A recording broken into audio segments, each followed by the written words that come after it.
Beaucoup, merci pour ces temps que tu nous as encore emmenés dans la profondeur de la parole. Que Dieu te bénisse abondamment. Mais bien-aimés, j'aimerais d'abord dire merci à Dieu parce que c'est lui qui est maître des temps et des circonstances. Et s'il permet qu'en cette soirée, que ce soit moi qui emmène cette portion de l'écriture, c'est parce qu'il il sait ce qu'il a déposé. Alors j'ai dit merci à Dieu et j'aimerais aussi dire merci au comité de la femme porteuse de gloire pour cette marque de confiance. C'est pas pour rien que vous nous donnez cet espace. Là, je vois le pasteur Kani et toute l'équipe derrière elle. Soyez bénis et nous vous disons merci. Mais bien aimés, nous sommes en notre année de partenariat. Vous ne savez pas comment ce thème est en train de me bénir moi-même. Vous ne savez pas comment est-ce que nous sommes en train de décortiquer ce thème depuis le début de l'année. Nous ne sommes qu'au mois de février, mais j'ai déjà beaucoup écouté et ça m'a ouvert les yeux. Et je suis sûre que pour vous tous ici, c'est la même chose. Sans plus tarder, en cette soirée, nous allons encore parler d'un type de partenariat. Vous savez, ce partenariat dont nous allons parler aujourd'hui ici, c'est un peu compliqué, mes mamans. Je vous mets un peu l'eau dans la bouche. C'est un partenariat qui commence mal. Parce que d'habitude, lorsque nous sommes en train de définir ce mot-là, partenariat en cette année, nous voyons deux parties, nous voyons deux individus, nous voyons en fait deux associations ou sociétés ou je ne sais pas qui se mettent ensemble pour atteindre un même but, pour atteindre un objectif. Mais ici, mes bien-aimés, ça n'a pas commencé comme ça. Mais peu importe la façon dont ça a commencé, j'aime Dieu. La Bible dit ceci, vaut mieux la fin d'une chose que son commencement. Alors la fin m'a tellement plu, j'ai dit, oh Seigneur, tu es Dieu. Peu importe la façon dont quelque chose peut commencer, toi, tu l'emmènes jusqu'au bout et tu le fais tellement bien. Voilà pourquoi j'ai intitulé mon sous-thème en cette nuit d'aujourd'hui, je l'ai dit, le but doit être atteint. Vouloir ou pas, mes bien-aimés, le but doit être atteint. Rapidement, je vais dans la parole de Dieu. Je suis dans Jean chapitre 4. Jean chapitre 4, je vais rapidement lire à partir du 4e verset jusqu'au 10e verset. J'ai lu rapidement la parole de Dieu. Comme il fallait qu'il passe par la Samarie, il arriva dans une ville de Samarie nommée Sichar, près du champ que Jacob avait donné à Joseph son fils. Là se trouvait le puits de Jacob. Jésus, fatigué du voyage, était assis au bord du puits. C'était environ la 6e heure. Une femme de Samarie vint puiser de l'eau. Jésus lui dit, « Donne-moi à boire. » Car ses disciples étaient allés à la ville pour acheter des vivres. La femme samaritaine lui dit, « Comment toi, qui es juif, me demandes-tu à boire à moi qui suis une femme samaritaine? » Les Juifs, en effet, n'ont pas de relation avec les Samaritains. Jésus lui répondit, « Si tu connaissais le don de Dieu et qui est celui qui te dit, « Donne-moi à boire », tu lui aurais toi-même demandé à boire et il t'aurait donné de l'eau vive. Gloire au Seigneur. Mes bien-aimés, cette parole, le chapitre 4 commence par « Comme il fallait qu'il passe par la Samarie ». D'autres versions de la Bible disent ceci. Comme il fallait que Jésus traverse la Samarie, et en cette journée, c'est notre journée aussi de traverser. Donc ça coïncide tellement bien. Mais bien aimés, nous venons de lire la parole de Dieu et ici nous voyons Jésus qui était en train de passer, de traverser la Samarie. Et ils avaient faim. Jésus qui reste dans le puits, ses disciples sont allés chercher à manger. Et Jésus rencontre cette femme samaritaine. j'ai aimé comment ça a commencé aussi. Jésus qui lui demande, il dit, femme, donne-moi de l'eau à boire. Et elle, au lieu peut-être de répondre calmement que, mon Seigneur, je n'ai pas d'eau, ou bien de donner seulement de l'eau, elle commence avec une petite chamaillerie, un peu de taquinerie, dit à Jésus, toi, il n'y a rien, il n'y a pas de relation entre toi qui es juif et moi qui suis samaritaine. Comment tu peux me demander de l'eau? Comment tu peux oser me demander de l'eau, me parler? Et Jésus qui répond, Jésus a usé d'abord de patience, de douceur. Jésus lui a répondu, mais dans la parole de Jésus, il y avait la puissance, il y avait le pouvoir. Jésus répond à cette femme, il dit, si tu savais, qui suis-je? Le don de Dieu que je suis, c'est même toi qui allais me demander de l'eau. Mais bien aimé, et lorsque cette femme écoute ces paroles, elle se dit, mais tu n'as pas de cruche, tu n'as rien pour puiser de l'eau. L'eau que tu vas me donner, ça viendra d'où? Leur conversation maintenant commence. Et à la fin de cette conversation, c'est là vraiment que nous allons atterrir avec notre message d'aujourd'hui. La fin de cette chose.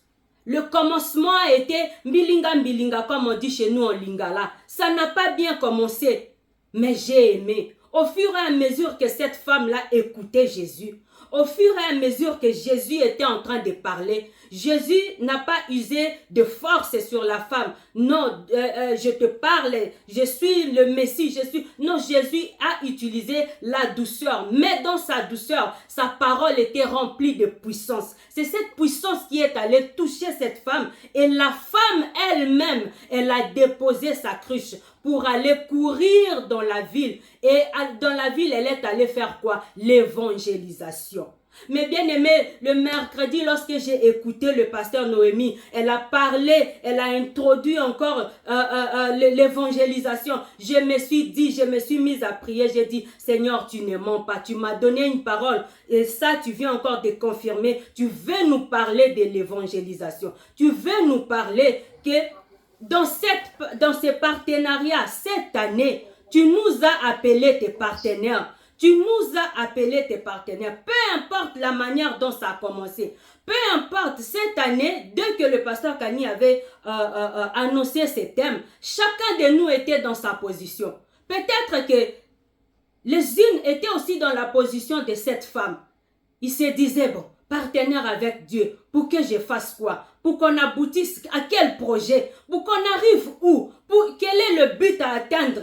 Quel est l'objectif que je vais atteindre avec Jésus? Oui, j'ai pris, je vais à l'église, je suis dans la femme porteuse de gloire. Mais maman, cette année, il ne s'agit pas seulement d'être dans la femme porteuse de gloire ou de ne pas être seulement dans ton église et de prier. Mais cette année, Dieu nous appelle à plus que ça. Dieu nous appelle à être des partenaires avec lui pour l'évangélisation, pour aller gagner des âmes, pour aller encore appeler encore d'autres gens qui étaient au village. Mais bien aimé, cette femme a ramené tout le village avec elle. Les gens sont venus et ils ont demandé à Jésus, ne pars pas, reste avec nous. Ils ont encore écouté Jésus pendant 2 jours. Ils ont écouté Jésus et à la fin, qu'est-ce qu'ils ont dit? Alléluia, gloire au Seigneur, nous continuons. Il y a un micro qui est ouvert. Je pense que beaucoup si. Ouais, ça va maintenant. Excusez maman, c'est les gens de WhatsApp. Ah, d'accord maman, c'est pas grave, nous continuons. Cette année, Dieu nous appelle à être ses partenaires pour que nous puissions aller évangéliser. Mais bien aimé, tout au long de cette année qui a déjà commencé, Dieu nous parle. Il parle, la Bible dit tantôt d'une manière ou tantôt d'une autre. Il parle comme il a parlé à cette femme. Sa parole n'a pas changé de puissance. Et moi, je me suis demandé, Comment cette puissance-là qui a transformé cette femme, qui a donné à cette femme le goût d'aller, de jeter la cruche qu'elle avait elle-même en disant, toi tu me demandes de l'eau, tu vas puiser avec quoi? Elle n'a même pas vu ça, elle a jeté pour aller informer aux gens que venez écouter ce que moi j'ai écouté. Et tout au long de cette année, depuis que nous avons commencé, ça fait seulement 2 mois, oui, excusez-moi, mais Dieu nous parle déjà. Dieu nous parle. Et ce soir, moi, je suis venue pour te dire, maman, la parole que tu reçois, la parole que tu reçois de Dieu, que tu as déjà écoutée depuis ces 2 mois, aujourd'hui, nous entrons dans notre 3e mois, dans quelques minutes, là, nous entrons déjà au mois de mars. Ce n'est pas seulement que tu puisses la retenir pour toi-même. Cette parole, elle est à toi, mais va l'annoncer ailleurs. Va distribuer cette parole ailleurs. Va faire aussi des autres, va donner aussi aux autres la nourriture que tu as mangée. Tu as assez mangé, mais va aussi partager aux autres. Cette année, Dieu insiste sur l'évangélisation. Dieu insiste pour que nous allons encore, j'ai aimé encore dans la prédication de pasteur Noémie, c'est qu'elle a dit que nous devons multiplier la race des Adams restaurés. Alléluia. C'est la mission que nous avons. C'est la mission que nous avons, mes bien-aimés mamans. Aujourd'hui, je viens encore te rappeler, toi qui es là, qui est en train de suivre ces paroles. Nous sommes en train de voir quelque chose qui se passe. Les gens aiment la prière. Sur les réseaux sociaux, nous voyons des gens aller à Mangengenge, des gens être à la montagne. Maombi, nde Maombi. Nous sommes là en train de prier. Nous sommes là en train de prier. Mais bien aimé, prier c'est bon. Mais qu'on ne soit pas égoïste. Qu'on ne prie pas seulement pour nous-mêmes, pour nos sujets à nous. Soyons des mahombistes, allons à la montagne, mais n'oublions pas le fardeau de Dieu. Portons le fardeau de Dieu. Portons le fardeau de Dieu. Le fardeau de Dieu est que les âmes puissent être sauvées, gagnées, que les âmes reviennent à lui. Voilà pourquoi il traîne encore ses pas pour revenir. Il attend que toi et moi, nous puissions nous lever pour devenir ceux-là qui vont aller et parler de la part de Dieu. Mais bien aimé, Dieu nous a donné de l'autorité. Dieu nous a donné de l'autorité. Il nous a dit, lorsqu'il a envoyé ses disciples, il n'a pas envoyé ses disciples comme ça sans autorité. Non, il leur avait rempli de sa puissance. Voilà pourquoi, même lorsque Jésus a ressuscité, il est monté au ciel, les disciples sont sortis. La Bible dit, les malades étaient couchés tout au long de la rue. Et lorsque Pierre était en train de passer, ces gens-là guérissaient. Ils ne guérissaient pas par la puissance de Pierre. Ils guérissaient parce que Pierre était revêtu de la puissance de Dieu. Et cette puissance, nous l'avons aujourd'hui. Cette puissance, Dieu donne à ceux-là qui ont accepté, qui ont dit oui, n'aie pas peur. Lorsque tu dis seulement oui à Dieu, tu ouvres la porte. Lorsque tu dis Seigneur, oui, mais voici, je suis là, je vais aller dans ton champ, œuvrer aussi. Dieu te remplit de sa puissance. Lorsque nous parlons de l'évangélisation, peut-être on va se dire, ah, ça va être comme,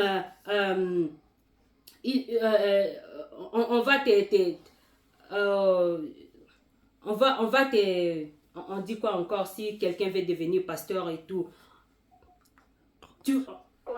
T'es consacré, voilà maman. On va te consacrer, tu vas devenir évangéliste. Non, on ne parle pas seulement de consécration, pardon. On parle d'évangéliste, de parler de Dieu. Parler de Dieu. Panzaye sango. C'est de ça qu'il s'agit. C'est de ça qu'il s'agit. Qu'on ne puisse pas garder ce que nous recevons de Dieu pour nous-mêmes. À chaque fois qu'on sort, qu'on part dehors, dans nos maisons, dans nos familles, avec nos enfants, avec des amis, à chaque fois qu'on a des discussions, des conversations, qu'on n'oublie pas de mettre un peu de grain. Nous, notre travail est seulement de mettre ce grain-là. Alors je viens te réveiller, maman. Je viens te réveiller, toi qui n'as pas encore commencé. Le partenariat qu'il s'agit, cette année, ce partenariat, c'est pour que nous ne soyons pas seulement partenaires avec Dieu pour rien, non. C'est pour atteindre un but qui nous a dit cette année qu'il est notre partenaire. Et ces buts-là, ce n'est pas seulement dans nos business, dans tout ce que nous faisons, nous entreprenons, mais partenaire dans sa mission. Dans sa mission. En une minute, mes bien-aimés, oublions un peu tout ce que nous voulons faire avec Dieu. Mais le partenariat dont il s'agit ici, c'est d'être un avec Dieu pour la moisson. Pour la moisson, mes bien-aimés. Le temps est mauvais. On est au temps de la fin. Ne sois pas égoïste d'être sauvé seul et laisser les autres. Nous devons porter le fardeau de Dieu. Si Dieu, ça lui fait mal de voir des âmes perdues, nous aussi, ça doit nous faire mal. En tant que, pas seulement femme porteuse de gloire, tout le monde qui est connecté ici, en tant qu'enfant de Dieu, mon frère, ma soeur, tu as une mission. Mon frère, ma soeur, tu as une mission. Avec cette femme, la femme samaritaine, elle s'est levée le matin, elle ne se disait pas qu'elle allait aller évangéliser pour Jésus. Non. Mais à la rencontre de Jésus, en écoutant les paroles de Jésus, elle-même, elle a été transformée. Il y a quelque chose qui s'est passé en elle. Il y a quelque chose qui est monté dans son cœur. Et il a dit non, non, non, je ne peux pas garder ça pour moi-même. Elle est allée appeler encore d'autres personnes. Et lorsque ces personnes sont venues, ils ont écouté Jésus. J'aime encore ce qu'ils ont dit. Ils ont dit, maintenant, nous ne croyons pas à cause de ce que la femme nous a dit, mais nous croyons à cause de ce que nous avons écouté. Mais bien aimé, aujourd'hui, Jésus n'est pas là lui-même pour pouvoir encore parler pour que les gens l'écoutent. Jésus s'est représenté au travers de nous, au travers de toi, ma soeur, au travers de moi, au travers de toi, mon frère qui nous suit. Jésus a un représentant. Et ces représentants-là, c'est qui? C'est toi et moi. Nous devons maintenant perpétuer cela. Nous devons maintenant continuer avec le travail. Là où Jésus s'est arrêté, nous devons continuer. Nous devons continuer, mes bien-aimés. Nous ne devons pas être de ceux-là qui aiment seulement prier pour eux. Lorsqu'on dit prions pour nos problèmes, prions pour nos situations, tu pries pour ta situation, tu pries jusqu'à... Non. À un moment donné, mettons même nos projets à nous, même nos prières à nous de côté. Lorsque nous faisons la volonté de Dieu, laisse-moi vous dire encore quelque chose. Lorsque nous faisons la volonté de Dieu, lorsque nous accomplissons le vœu de Dieu, tout ce dont nous avons comme désir dans nos cœurs, ça nous sera donné par-dessus. Mais commençons d'abord à porter le fardeau de Dieu. En cette nuit, c'est le message que moi je nous emmène. J'emmène ce message pour dire encore à un homme qui nous regarde, à une femme qui est là, de dire, nous avons la mission. Quelle est notre mission? De multiplier la race d'Adam restauré. Qui est cet Adam restauré? C'est Jésus-Christ, le deuxième Adam. Lui qui est venu pour ôter le péché dans ce monde. Lui qui est venu pour nous donner encore une nouvelle alliance. Ramener encore le cœur des enfants à leur père. Jésus a fait sa part de la mission, mais il est parti. Et le reste de la mission, c'est à toi et à moi de l'accomplir. On ne doit pas laisser cela au pasteur pour dire, ah, moi je ne suis pas pasteur. Moi je ne suis pas... on n'a pas besoin de qualifications pour pouvoir parler de Dieu. Vous voyez cette femme, qui l'a rendue évangéliste? Qui? Personne. Alléluia. Come on. Qui l'a rendu évangéliste? Personne. En écoutant seulement, la parole l'a touchée et elle est allée encore transmettre. Mais toi, tu attends qu'on puisse te mettre dans un endroit. Non. Non, mes bien-aimés. Lèvons-nous. Lèvons-nous.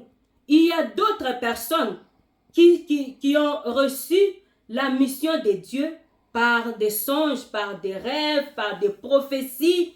Mais il y a des autres qui ont aussi reçu par des moments de prédication comme ça, des moments d'exhortation comme ça. Lorsqu'on partage la parole de Dieu, il se dit, ah, pourquoi pas moi? Lève-toi, mon bien-aimé.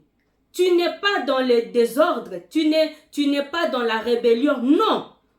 Lève-toi. Dis-toi, demande à Dieu, Dieu donne-moi la force. Papa, remplis-moi encore parce que je veux aussi participer. La moisson, elle est grande. On a aussi besoin de moi. Je dois apporter ma pierre à l'édifice. Que je ne sois pas seulement celui qui reçoit, mais que je sois celui-là qui va recevoir et aussi donner. J'ai aimé encore. La Bible dit ceci un peu quelque part. La Bible dit, ça c'est Jésus qui disait à la femme, il dit, l'eau que moi je te donne, lorsque tu vas boire cette eau vive là, toi-même tu deviendras aussi la source d'eau vive. Alléluia. Lorsque Dieu donne, c'est pour que nous ne puissions pas seulement boire et demeurer des seaux, des petits seaux. Non, il dit que nous devons devenir des sources d'eau vive. Alors lève-toi mon frère, lève-toi ma soeur, deviens aussi cet endroit où les autres vont aussi venir s'abreuver. Deviens aussi l'endroit où les autres doivent venir aussi boire chez toi. La cruche, à un moment donné, lorsque la cruche reçoit, c'est aussi plein, ça se remplit et ça commence à se déverser. Mais toi qui es quel genre de cruche qui ne se remplit pas? Qui boit seulement, qui ne fait que boire. À un moment donné, lorsqu'on est rempli, on doit aussi déverser. Déverser aussi ce que nous avons reçu. Il est temps que nous puissions nous lever. Il est temps, mes bien-aimés. Peu importe la façon dont tu as commencé avec Dieu. Oui, j'ai écouté, là c'est quelqu'un qui était en train de me dire, il dit, oui, tu sais, moi j'ai pris, mais vos histoires là de servir Dieu, je ne peux pas le faire. Non, tu n'es pas épargné. Personne est épargné. Tu peux prier, mais pourquoi ne pas servir Dieu?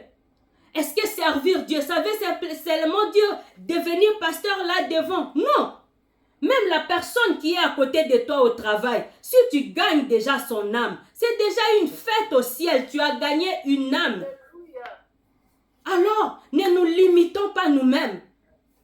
Mais c'est la mentalité que nous devons avoir cette année de se dire, oui, j'ai déjà mangé, j'ai déjà reçu, mais aujourd'hui je suis plein, je dois aussi donner. Je dois aussi donner.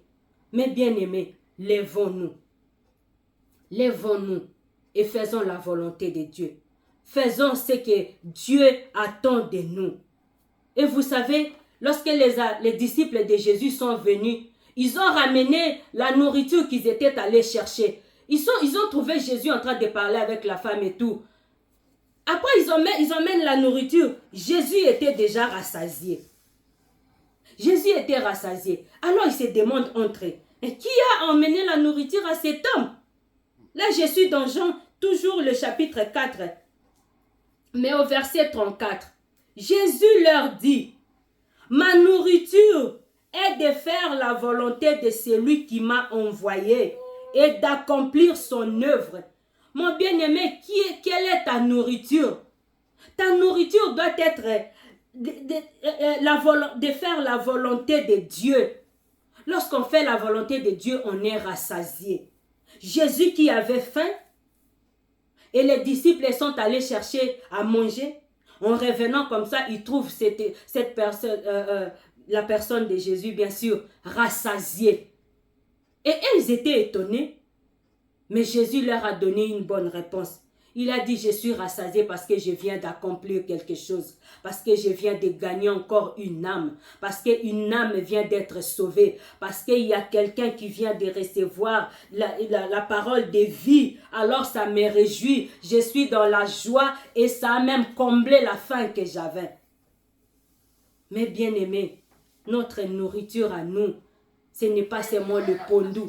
Ce n'est pas seulement la tchéké. Notre nourriture à nous en tant qu'enfants de Dieu doit être aussi faire la volonté de Dieu. Ça doit être dans nos agendas. Ça doit être dans nos agendas. Alléluia. Gloire soit rendue à notre Dieu. Voilà pourquoi, lorsque j'étais en train de préparer ces messages, je suis allée encore chercher un verset dans la Bible.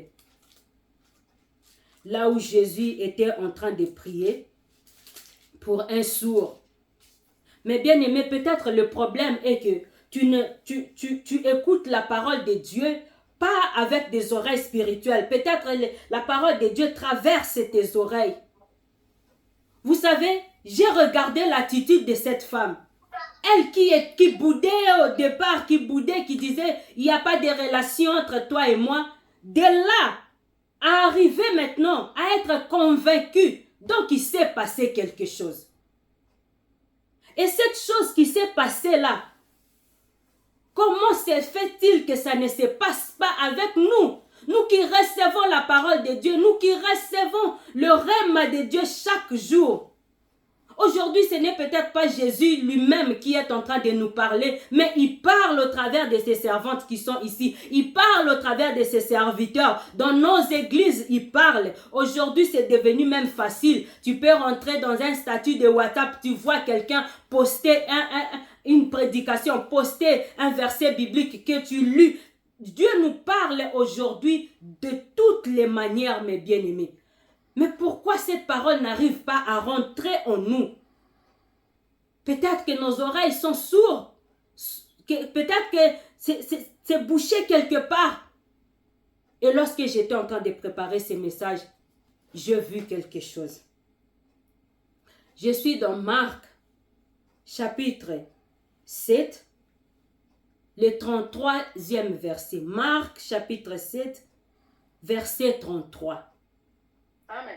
Il les prit à part, loin de la foule, lui mit le doigt dans les oreilles et lui toucha la langue avec sa propre salive. Puis, levant les yeux au ciel, il soupira et dit « Ephata », c'est-à-dire « ouvre-toi ». Mais bien aimé, j'aimerais aujourd'hui dire à un homme qui me regarde, à une femme qui me regarde, qui n'arrive pas à écouter la parole de Dieu, qui est peut-être spirituellement sourd, qui est peut-être que les oreilles sont bouchées et la langue, parce que ça marche de pair. Lorsqu'on écoute, on doit aussi partager, on doit aussi distribuer. Lorsque Jésus prie pour ses sourds, il a prié, il a mis ses doigts dans son oreille pour ouvrir son entendement et dans sa langue pour ouvrir aussi sa bouche pour pouvoir parler. Alors en cette nuit d'aujourd'hui, moi je viens. Je sais que Maman Iguette va vraiment approfondir cela dans notre moment de prière. Mais je viens déclarer sur quelqu'un aujourd'hui, Ephata. Je viens encore dire, Ephata, que tes oreilles s'ouvrent. Tout ce que tu écoutes, que ta bouche soit à mesure de les transmettre. Tout ce qui rentre ne doit pas seulement rester, mais que lorsque l'oreille écoute, que l'oreille reçoit, que la bouche soit capable de le transmettre. Parce que notre langue transmet la vie. Parce que la mort et la vie sont au pouvoir de notre langue. Nous devons parler, nous devons ouvrir la bouche pour parler. Mon bien-aimé, sème le matin, sème à midi, sème le soir. Tu ne sais pas, le Dieu, le Saint-Esprit lui-même, il viendra arroser. L'Esprit de Dieu va arroser. Alléluia. L'Esprit de Dieu viendra arroser. Mais toi, sème. sème à gauche, sème à droite. Dans la famille, sème. Même lorsque vous êtes en train de parler des matchs, même lorsque quelqu'un marque un but, on parle de Messi, toi tu parles de Messi de la Bible. Lorsqu'on parle dans n'importe quel sujet, faire rentrer la parole de Dieu. C'est à ça que nous sommes appelés en cette année. En cette année, nous ne devons pas seulement écouter, nous devons aussi parler.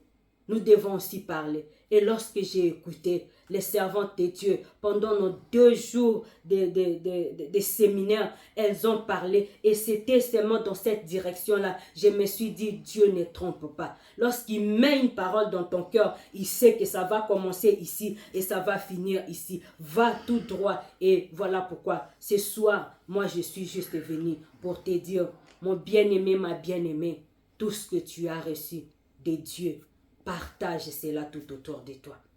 Tout ce que Dieu t'a donné, tout ce que Dieu a mis en toi, oh, sois comme cette femme. Vas-y, panzaye susango, panzaye susango. Partout, parle de lui. Parle de lui, mon bien-aimé. N'aie pas honte. N'aie pas honte. Parle de Dieu. Et la deuxième catégorie des gens, je reviens encore dans cette image de Jésus et de la femme samaritaine. Mon bien-aimé, pendant nos moments d'évangélisation, on peut trouver des gens comme aussi cette femme. Des gens qui te disent, ah, tu vois, moi je suis musulman, je suis de telle religion, je ne crois pas, ne te fatigue pas. Ce n'est pas par imposition. L'imposition, c'est dans le pouvoir de ta parole, parce que Dieu nous a donné ça. Oh, moi je crois à ça, moi je crois. Hier, moi j'étais en train de prier pendant nos moments de séminaire. Je priais en langue, j'ai demandé ce pouvoir-là. J'ai dit, Seigneur, donne-moi de l'autorité dans mes paroles. La petite voix de mire que les gens écoutent là, mais que cela soit transporté de ta puissance. À chaque fois que moi je vais placer une parole, mais que ta puissance puisse accompagner cette parole.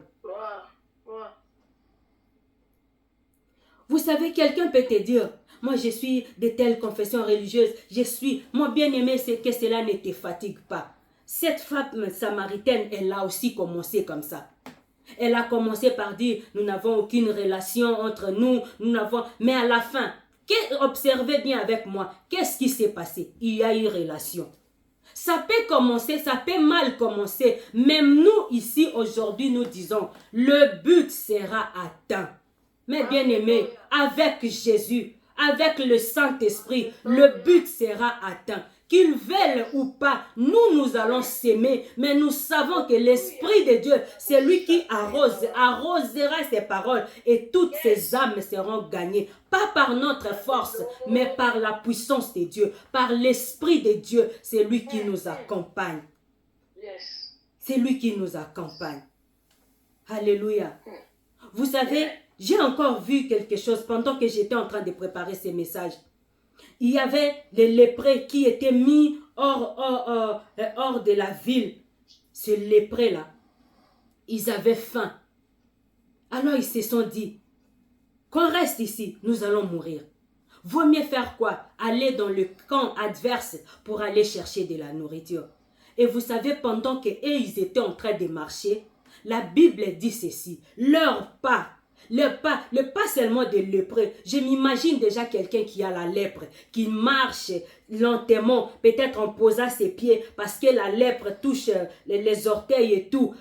Mais ces pas-là ont été retentis comme le bruit des chars dans le cas de l'ennemi. Les ennemis ont fui, ils ont laissé le terrain vide et eux, ils sont entrés. C'est comme ça que ta voix va retentir dans le cœur des gens. C'est comme ça que Jésus, il est capable. C'est pas pour rien qu'il nous envoie. Il nous a envoyés parce qu'il sait qu'il nous a capacité. Il nous a remplis. Nous sommes remplis. Et laisse que ta voix puisse retentir dans les oreilles de quelqu'un comme le bruit des pas de ces lépreux-là qui retentissaient dans les camps des ennemis. Alléluia. Gloire au Seigneur. Gloire au Seigneur. Gloire au Seigneur. Nous bénissons Dieu pour ces moments. Mes bien-aimés, c'était ça, la parole que Dieu avait déposée dans mon cœur, que je puisse encore venir nous fortifier, nous dire encore que il nous appelle ses partenaires en cette année. C'est pas pour que nous puissions croiser les bras, mais que nous puissions travailler ensemble avec lui. Et le but à atteindre, c'est quoi? C'est que les âmes soient sauvées, que les âmes soient gagnées, que les âmes reviennent à lui. Et vouloir ou pas, mes bien-aimés, ce but-là sera atteint.